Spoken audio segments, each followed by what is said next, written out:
Alright guys, here we go. Okay, Magma Elemental, random gender. I'll be a male. There's iconic, light elemental, or random skin. Ooh. I'm gonna do random. Fun. Hey guys, I just had a dream come true, getting the chance to play as the Magma Elemental. And I asked in about 3 Discords what questions you all had, and to my surprise, he answered them. So let's check out the new map and the Magma Elemental.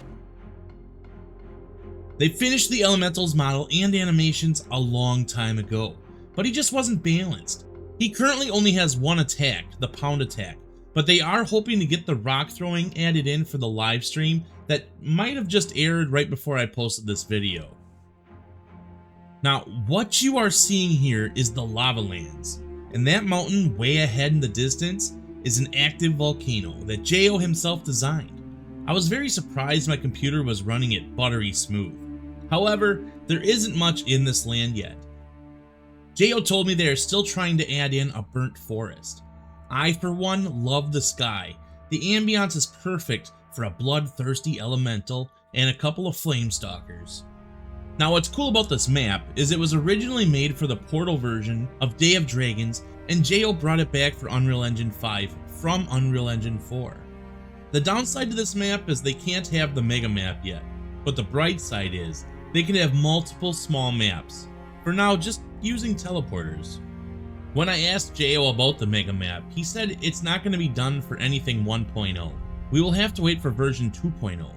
They've got about 9 months into it, and it'll probably take another year or so to finish. Now, I will tell you this, don't text and walk, people.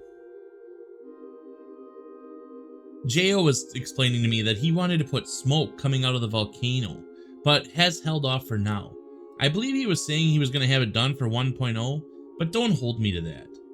He does, however, plan on having the volcano erupt randomly.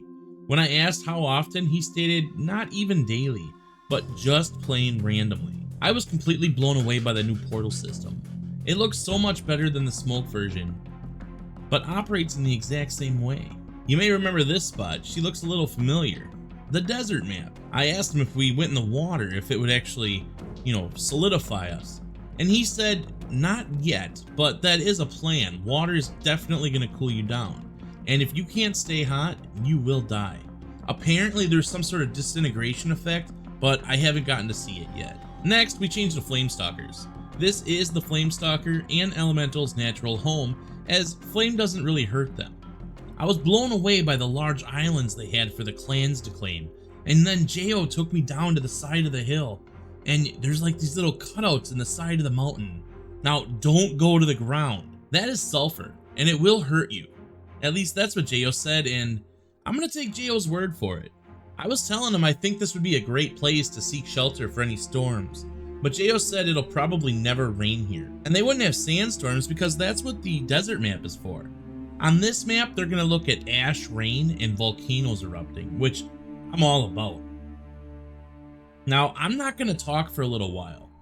Let's crank up the tunes and enjoy the beautiful scenery I was able to capture on film.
Alright guys, you've waited long enough. Let's ask Jo some questions. Now I will tell you this. My computer had absolutely no issue playing on any of the maps that we played on. However, once I got onto the jungle map, my OBS went crazy. I'm talking like, you're seeing pictures, that was me actually recording and that's all it was picking up. So be aware of that. I had absolutely no issue playing the game. Only my OBS had an issue, and I'm sure I'll be able to figure that out. The first question I asked Jo is why he's making the bioloomer defenseless, and how will the bioloomer protect their nests? Jo's response was, unfortunately, this is the nature of the beast with cosmetic dragons. They don't really have any defense, and the way you protect your nests is to place them in places other dragons will not be able to get to. I thought it was a pretty good answer. The next one was a really good question. Will the emissive colors of the dragon glows, such as the effects of the Blitz Striker and the bioloomer, be included as different swatches in the breeding system? And Jo's answer was no. The lighting is not nestable or changeable, unfortunately, because I would have loved that, honestly. I think many people are interested to know how the new breeding system is going to work, and will it make upstanding easier?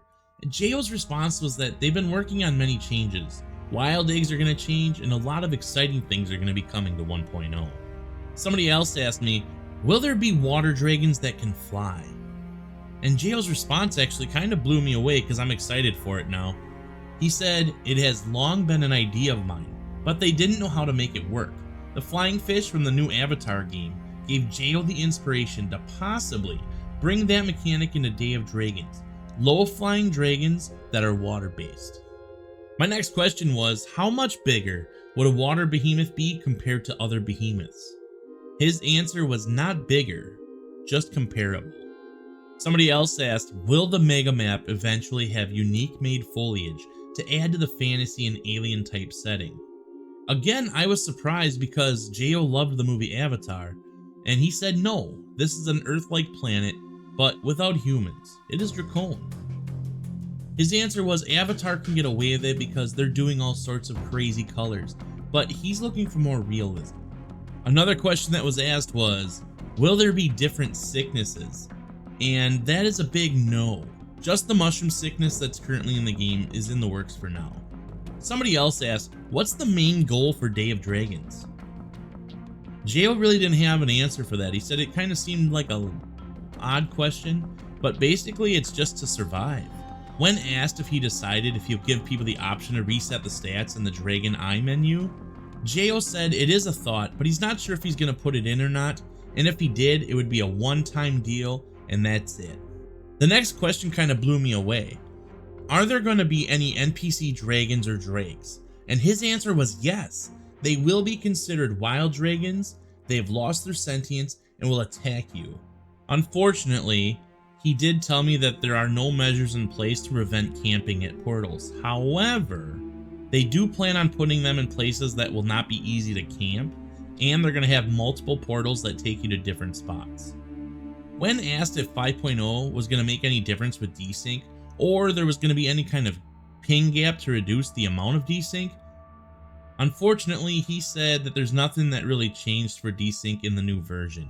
But he did say that the damage totals for the new dragons have pretty much been solidified.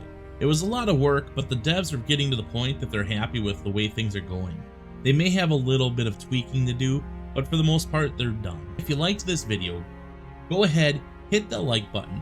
Do me a favor, hit the subscribe button, and if you want to catch more coverage of what's going on, hit that little bell icon that's going to tell you whenever I go live. I want to say thank you for watching. Stay awesome. Later, players.